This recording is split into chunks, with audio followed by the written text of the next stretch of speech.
Boa noite. Ô, Camila, boa noite. Boa noite, Haroldo. Ai, que felicidade, meu Deus do céu. Alguém me segura, a espiritualidade vai ter que me ajudar neste momento, gente. Eu tô teus nervos.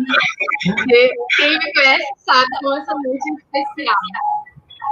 Ô, Camila, eu queria mandar um abraço para todos os seus seguidores, todos que te acompanham aí no Instagram. Então, muito bem-vindos a todos, amigos e amigas, à live de hoje, com esse convidado mais do que especial, que é o nosso querido Haroldo. E você, Haroldo? Vou fazer uma breve apresentação para quem não te conhece, para quem vai estar assistindo a live, seja hoje ou depois gravado. O Haroldo, ele é juiz, ele é escritor, ele é tradutor, ele é palestrante nacional, internacional, e uma grande referência para nós. Então, Haroldo, mais uma vez, seja muito bem-vindo. Muito obrigada pela sua participação aqui hoje, pela sua disponibilidade de tempo.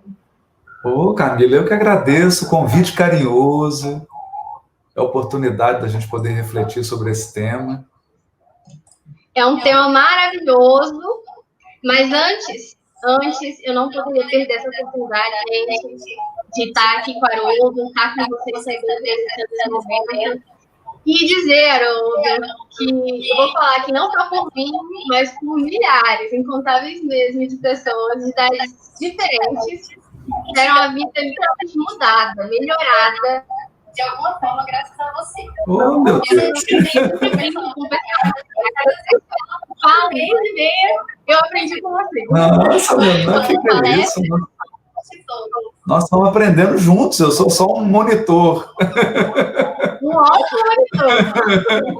De verdade, você tem um dom, assim, de traduzir o amor numa linguagem verbal, que ao mesmo tempo que a gente consegue compreender racionalmente, se espalha e faz morada em nossos corações, a verdadeira semente que você planta. Então, eu sou uma pessoa melhor depois de te conhecer, de assistir suas palestras. Muito obrigada. Oh, que coisa boa, Camila. Obrigado pelo carinho, pela recepção do público todo. É de todos, fala aqui por todo mundo, tenho certeza. E, gente, bom, vamos à apresentação do tema de hoje, né?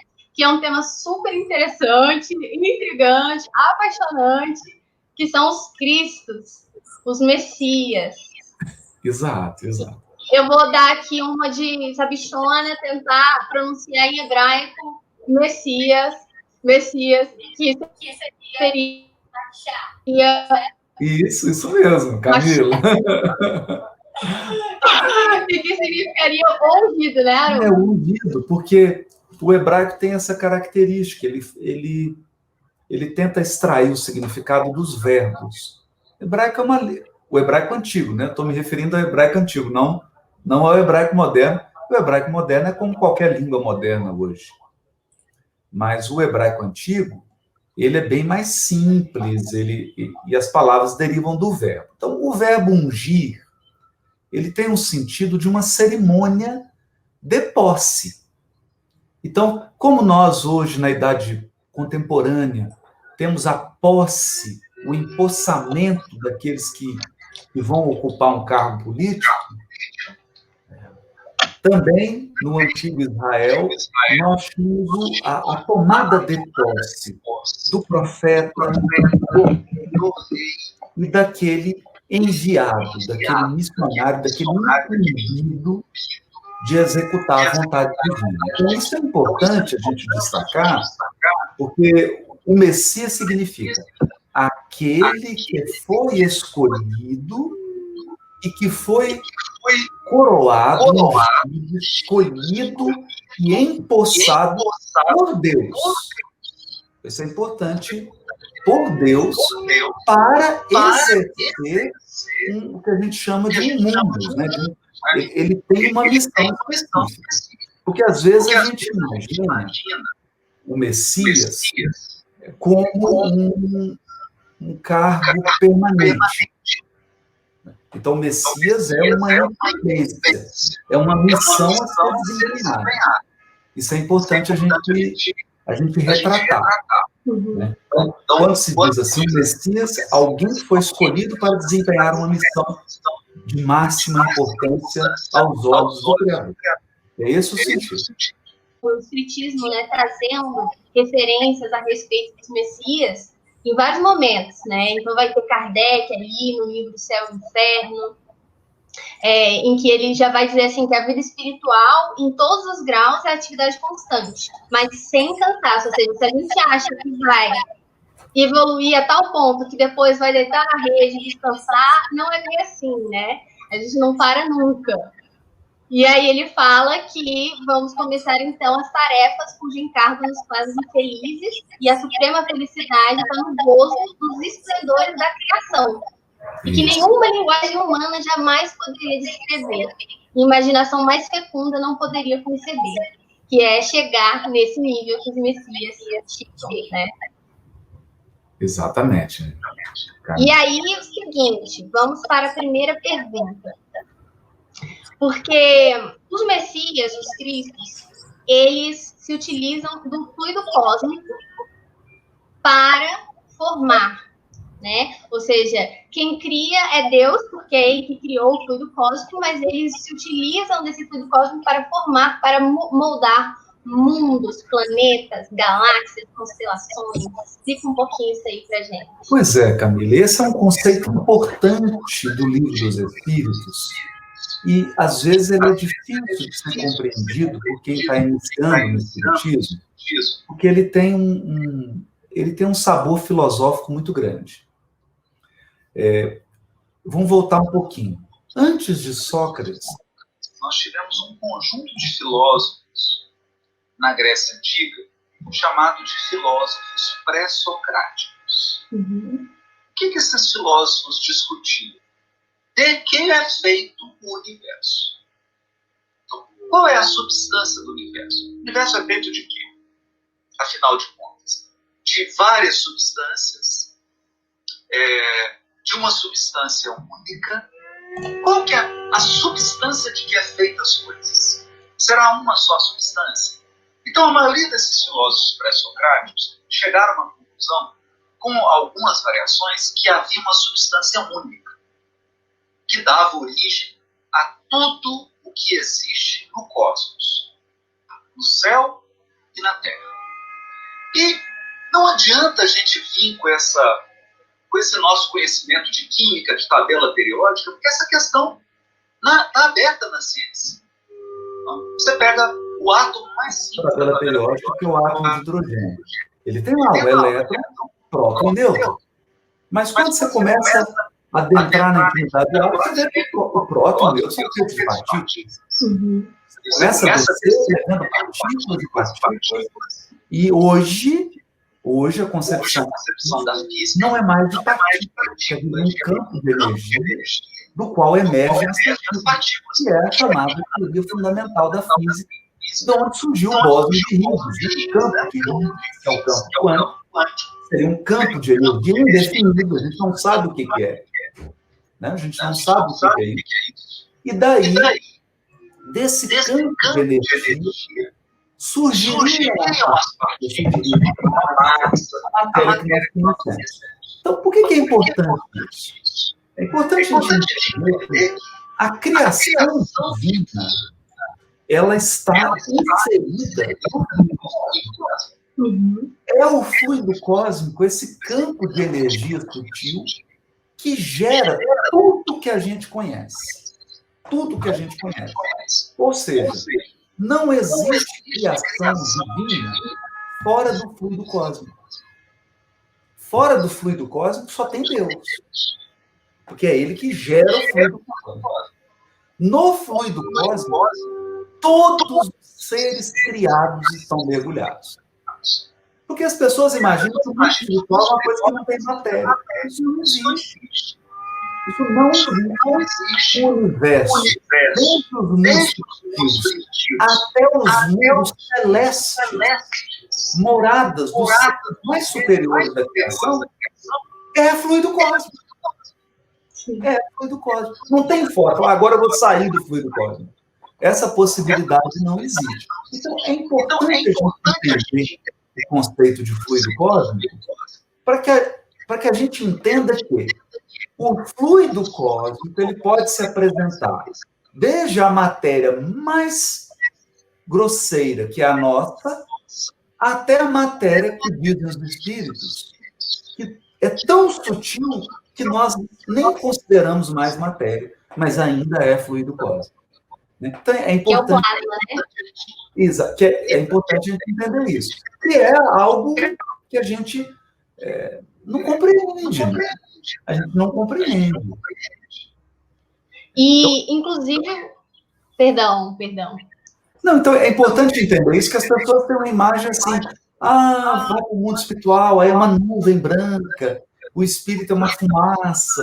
Então, a gente precisa abandonar essas ideias da Idade Média. A gente precisa começar...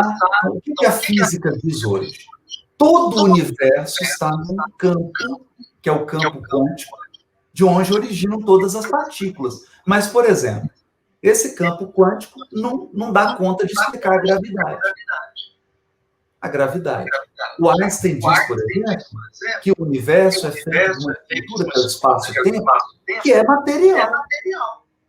Tanto que você tem onda gravitacional. Ou seja, ele se movimenta, ele ondula. Mas é ainda alguma coisa. Mas é o quê? Imagina. Então, está muito além da nossa compreensão.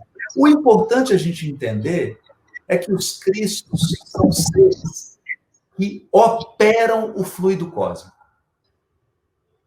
Então, eles são os pizzaiolos do fluido cósmico. Os arquitetos, os engenheiros. Moldam e formam, né? Que é o que o André Luiz diz aqui, no Evolução em Dois Mundos, primeiro capítulo. Né? Sim. Ele diz que o fluido cósmico é o plasma divino. Plasma, porque é uma matéria que é mais sutil do que o gás. Né? O sentido de plasma aqui é esse. Plasma divino também não é o nosso plasma material. Não é uma TV de plasma. Né? Hausto do Criador, ou força nervosa do todo sábio. Por quê? Porque Deus emite o seu pensamento e o seu amor no fluido cósmico. Né?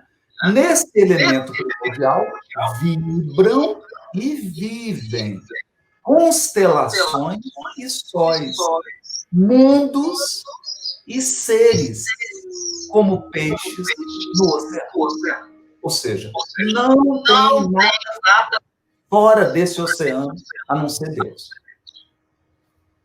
Não existe nada fora desse oceano. E aí ele começa a introduzir o conceito de cocriação do plano maior.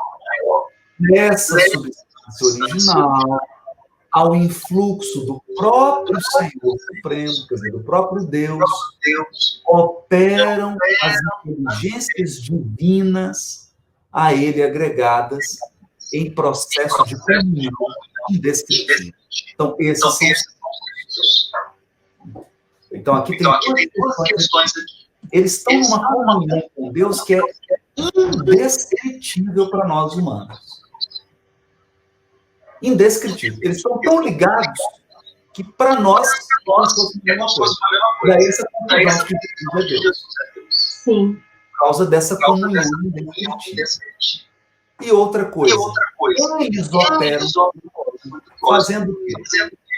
Tomam o plasma divino e convertem ele em habitações cósmicas, que são as galáxias, as constelações, os buracos negros, os planetas, a matéria, o espaço-tempo, os universos.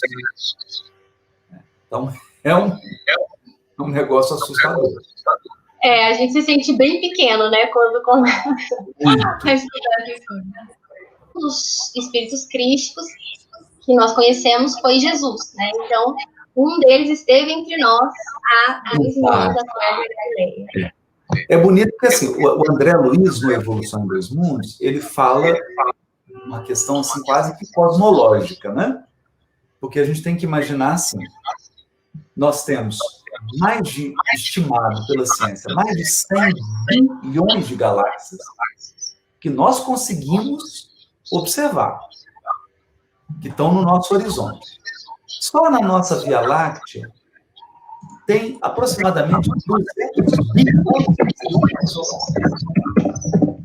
de bilhões.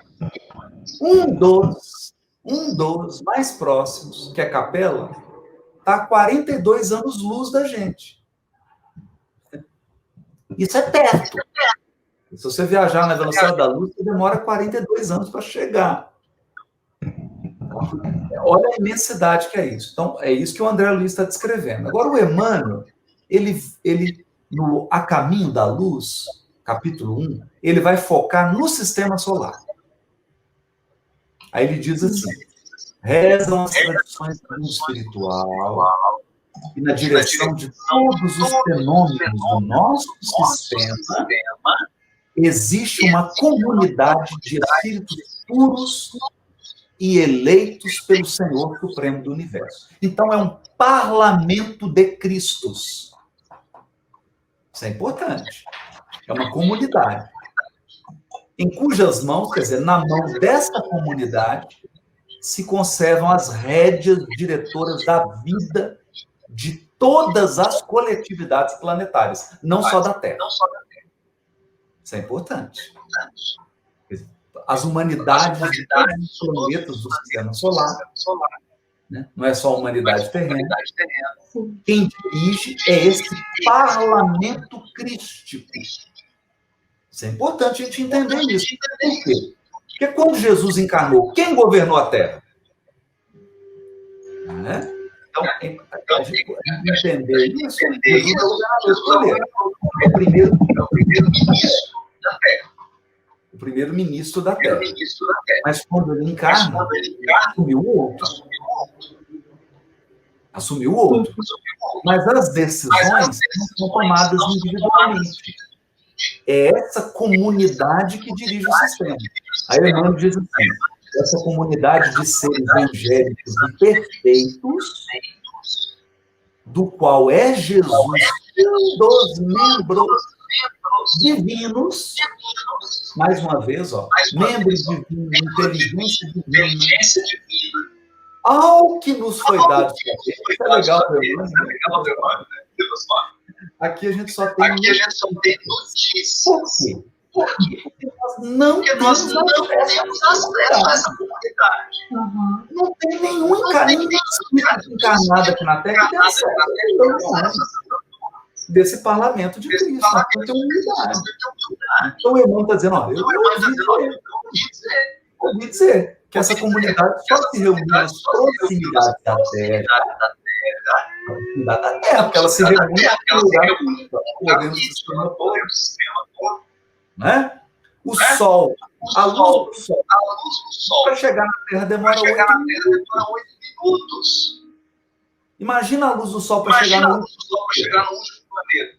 Quanto tempo que demora? O sistema é muito grande. Então, se reuniu nas proximidades da Terra para a solução dos problemas desse tipo, 2 vezes. Quando o órgão foi formado, e quando Jesus tinha. Olha o tanto de decisão que foi tomada. Né? E se reuniria uma terceira vez, possivelmente deve ter ocorrido, nós também não sabemos, né? Para decisão da transição planetária. Então, olha a importância dessa comunidade, olha as graves decisões que essa comunidade toma. E, Haroldo, essa parte é muito interessante, porque tem até uma entrevista do Chico, né, que ele deu para o Pires. E ele fala dessas categorias, porque entre eles também há uma gradação em que eles continuam evoluindo. Alguns cuidam de planetas, outros cuidam de sistemas solares, e por aí vai, né? Exatamente, Camila. Aí, Camila, sai do nosso horizonte. Né? Eu costumo dizer assim, quando você sai na rua, quando você está dirigindo um carro, você enxerga até um horizonte, né? Você não consegue enxergar 400 quilômetros à sua frente. Saiu do horizonte. Então, a evolução dos Cristos é algo que escapa à compreensão humana. Nós não temos acesso. Uma coisa o Chico disse, e aí já deu um parâmetro para a gente. Que há um espírito que é o dirigente dessa comunidade do sistema solar. E ele é um Cristo superior a Jesus. Da mesma maneira que há uma comunidade regendo a Via Láctea. Agora você imagina, Camilo, para cada sistema solar da Via Láctea, uma comunidade de Cristos. Tem 200 bilhões de sistemas solares. Então, eu gosto de fazer essa continha. Então, vamos colocar aí, para cada planeta, 2 Cristos no mínimo. Fazer uma conta mínima, né? Uma conta mínima. Porque também é uma coisa curiosa, né? Ninguém perguntou para o Chico, né? Eu fico tão... O Herculano entrevistou, ele falou, ô Chico, peraí, você sabe quantos Cristos tem na comunidade? Não, ninguém perguntou isso para o Chico. E aí ficou, né? Porque acabou. Então, fazendo uma conta por baixo, 10 planetas, 20 mais o coordenador, 21. Vamos pôr a conta por baixo. 21 Cristos. Por baixo. Pode ser muito mais. Eu estou fazendo no mínimo, né? 2 para cada planeta, mais um coordenador. 21. Multiplicado por 200 bilhões. Esse é o número de Cristo só na Via Láctea. E nós ainda nos sentimos sozinhos, às vezes. E sentimos que a Terra está desgovernada. Quer dizer, um negócio não faz sentido, né?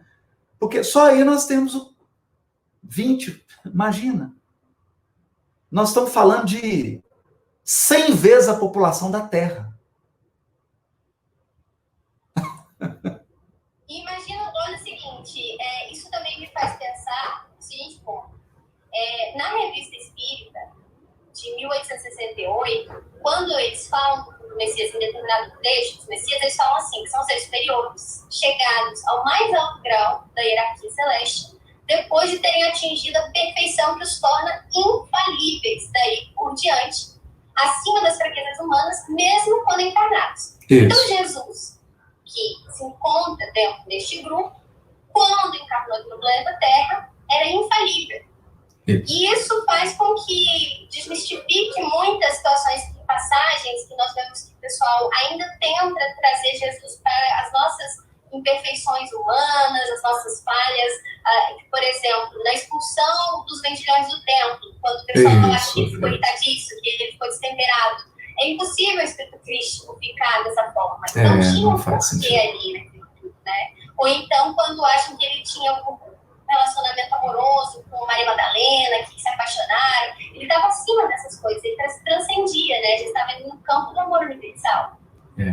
E está numa dimensão que não cabe, né, Camila? É como assim, é como a gente tentar que um bebê de 1 aninho de idade compreenda a rotina de vida de uma pessoa de 50 anos de idade. É impossível. Por quê? Porque não tem como. Esse bebê não vai compreender. Então, nós tentarmos entender a psicologia desses seres tá muito, porque não tem nada semelhante à nossa psicologia. O nosso psiquismo é um, o deles é outro. O deles é outro. Tem uma frase do Emmanuel muito tocante, está no livro Roteiro. O Emmanuel diz assim, a distância que separa um cachorrinho de nós é a que nos separa de um anjo, de um espírito puro. Agora, os Cristos estão muito além do espírito puro. Né? Nesse mesmo texto da Revista Espírita está dito, chegados ao último grau da escala dos espíritos puros. Então, quando você chega a espírito puro, começa uma outra escala de evolução. No topo dessa escala estão os Cristos. Por isso que eles são chamados, André Luiz, muito bem, eles são chamados de arcanjos, que vem da palavra arqué, que é os líderes dos anjos. Ou seja, são muito superiores aos anjos, aos espíritos puros. Então, é algo que foge à nossa compreensão. Nós não, realmente, nós não temos elemento de comparação.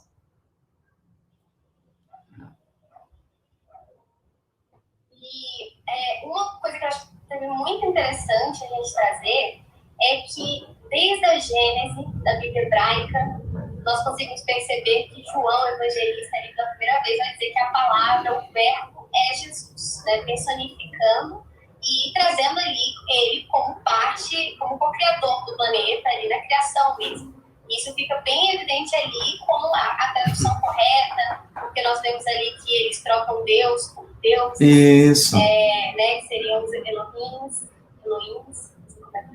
Isso mesmo, Elohims, isso mesmo. E aí essa parte é muito interessante. Então, será que nessa parte, quando o João fala que o mundo não o conheceu, poderia ser por isso? Porque hoje a gente não tem esse conhecimento ainda fora da doutrina e de outros estudiosos de outras religiões que Jesus seria o co-criador do nosso planeta, por isso nesse sentido de o mundo não conheceu? Não conheceu, Camila, aí é importante a gente entender isso, porque os evangelistas, principalmente João, ele faz uma distinção do que é o conhecimento do encarnado e do que é o conhecimento espiritual. Por isso, o próprio Emmanuel reforça isso, olha, rezam as tradições espirituais. O que significa isso? Significa um conhecimento espiritual que é passado por tradição oral. Então vem o espírito superior e fala, olha, eu ouvi dizer lá nas esferas superiores que tem uma comunidade. Aí lá numa esfera superior vem um outro mais superior e me fala, olha, eu estou sabendo. Por quê? Porque a maioria dos seres que evoluem na Terra não tem acesso à esfera crística. Né?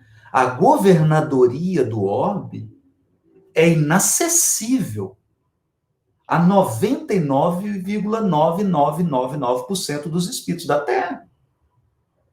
Os espíritos da Terra. Então, a gente não vai lá. Se ele não vier, a gente não tem acesso. Né? Então, se o Cristo não vier, e ele vem, às vezes ele, né? Humberto Campos cita um caso lá, que ele tá um movimento lá e fala, o que está acontecendo? Não, o Cristo está visitando um umbral aí. Cheio de entidade angélica, está fazendo uma visita. Mas, de vez em quando ele vem, faz umas visitas, né? Mas se ele não vier, ele não tem acesso. Porque é isso que nós temos que entender. É um negócio assim, tá muito além. Muito além. Então é disso que o João está dizendo. Não é? O verbo da criação terrena do planeta Terra é esse espírito. Ele é o verbo por quê? Ele expressa a vontade de Deus. Deus age através dele. Através dele. Dele e da sua equipe de anjos, de espíritos puros. Então, bilhões, centenas de milhões. E os cristos têm ministros, por sua vez, certo? Isso, cara. Que seriam, então, por exemplo, o Chico, na entrevista também, o fulano falou de Sócrates, de Buda, como alguns dos... Essa, na verdade, foi uma entrevista dada por se eu não me engano, uma repórter da LBV. Uhum. Foi na época que saiu um livro, assim, polêmico, trazendo algumas informações assim, que não condiziam muito com a ciência, tinha algumas imprecisões. Sim. E aí essa repórter foi indagar do Chico, ele falou, olha, o espírito de Emmanuel está aqui pedindo para dizer que o Cristo tem seus ministros. E aí ele deu 3 exemplos. Zoroastro, Buda e Sócrates.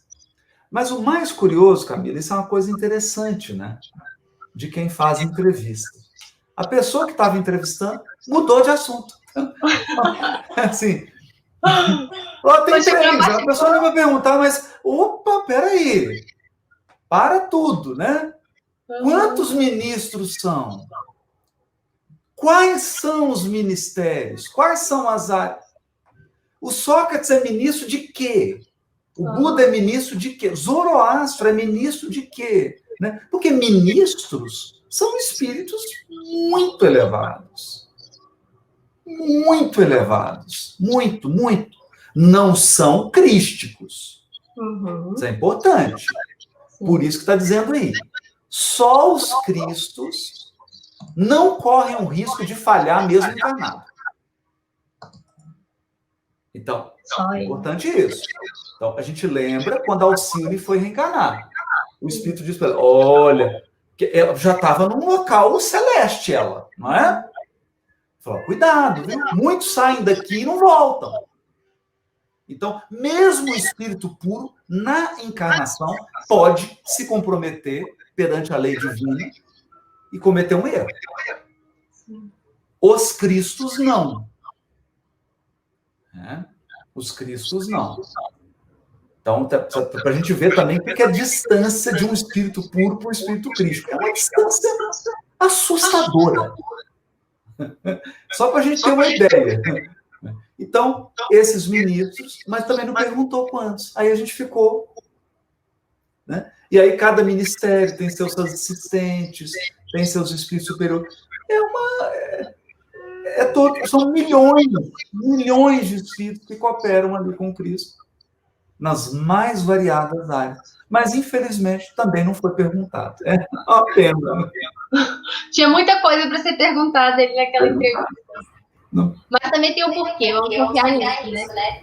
E em questão de transição planetária, quando a gente olha para esse contexto de cocriação dentro da lei de evolução, nós também podemos ver que Jesus, ele está constantemente aperfeiçoando a Terra que ele criou, né? Por causa dessa lei de evolução. Então, isso entra nesse contexto da transição planetária, no sentido de que o planeta também, as espécies, tudo vai progredindo junto.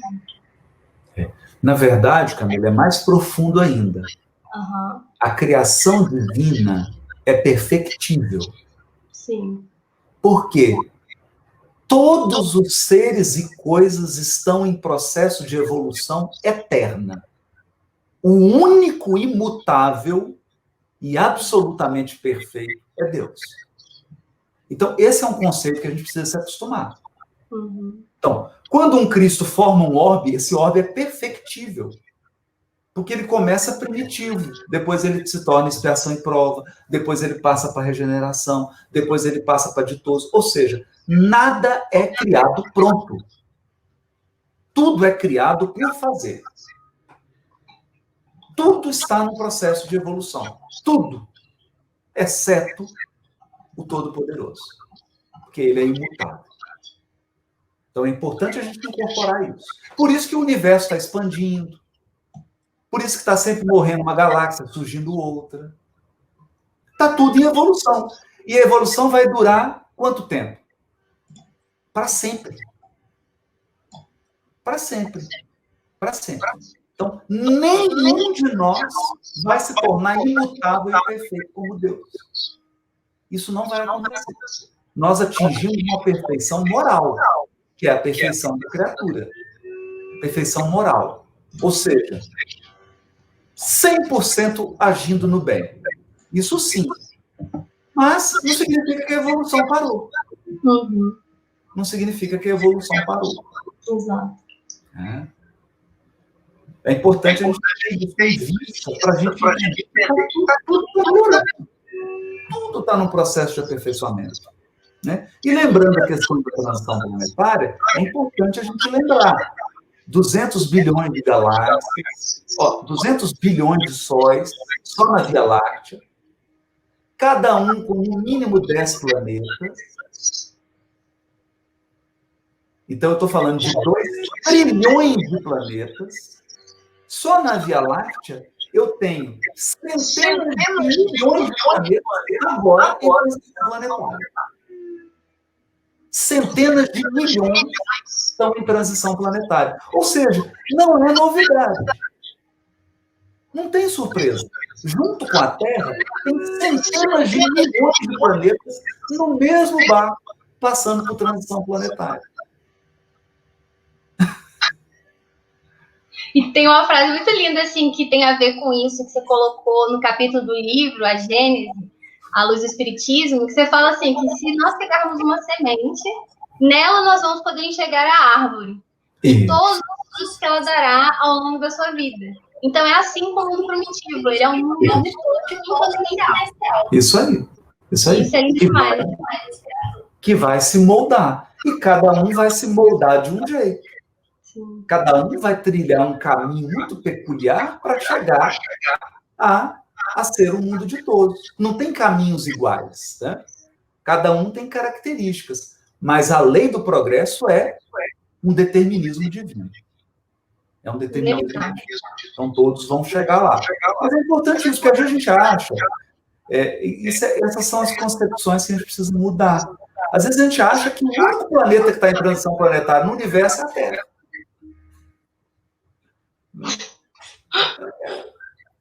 Então, assim, tem sistemas solares que estão perto da gente aí, que estão com um planeta de transição também. Quer dizer, é um fenômeno corriqueiro. Não tem novidade. Não tem surpresa. É tudo previsto, previsível. Tudo está sob ordem, não tem surpresa. Não tem causa, né? E essa comunidade de seres crísticos que dirige o sistema solar, onde que eles passam o final de semana deles? Né? Nas casas dos outros cristos, dos outros sistemas, batendo papo. Olha aí, o seu sistema aí, como é que tá? Como é que tá? Qual é o planeta que está em transição aí? É o planeta tal. Como é que está a transição lá? Aqui na Terra ele está com umas dificuldadezinhas, né? E tudo. E aí, como é que está? Os problemas aqui. Aí pergunta para o outro. E o seu sistema solar? Eu estou com 2 lá, em transição planetária, 2. E como é que está? É isso, né? Esse tema, ele é muito vasto, né? Assim, daria para ficar aqui horas falando. Eu indico para vocês o livro do Haroldo, se vocês quiserem ler um pouco mais sobre o assunto, Gênesis, a luz do Espiritismo, que tem um capítulo só sobre isso, maravilhoso, e dentro do que a gente tem conhecimento, né? Do que é possível saber, e o Haroldo, que faz mágica e consegue traduzir para a gente numa linguagem um pouco melhorzinha. E aí, pessoal, infelizmente a gente bateu o horário combinado aqui, o Haroldo tem uma outra live às 8 horas, então a gente vai ter que ir caminhando para o fim. E eu queria agradecer, Haroldo, primeiramente, novamente, pela sua presença, pela oportunidade, por topar falar sobre esse tema, que eu sei que ele é complexo para a gente colocar numa live curtinha, mas mesmo assim para deixar o gostinho de quero mais para o pessoal, né, e trazer esperança, porque eu acho que quando a gente entende como tudo é tão grandioso e nos cuida de todas as formas, nos sentimos um pouco mais em paz para lidar com as adversidades da vida que vão chegando. A gente fala, calma, tem uma ordem. Verdade, né? Verdade. Está tudo na ordem divina. Na ordem divina. E é isso, pessoal. Obrigada. Boa noite, um abraço para todos aí do seu canal, né? Fiquem com uma noite maravilhosa, fiquem com Deus. Que assim seja, fiquem todos com Deus, que Jesus abençoe. Obrigada pela participação de todo mundo. Tivemos aí vários problemas técnicos, mas saiu, né? Foi. É verdade. Isso que foi. Um beijo, então. Abraço, Haroldo. Obrigada, viu? Obrigado, Camila. Obrigado. Fica com Deus também. Tchau, tchau.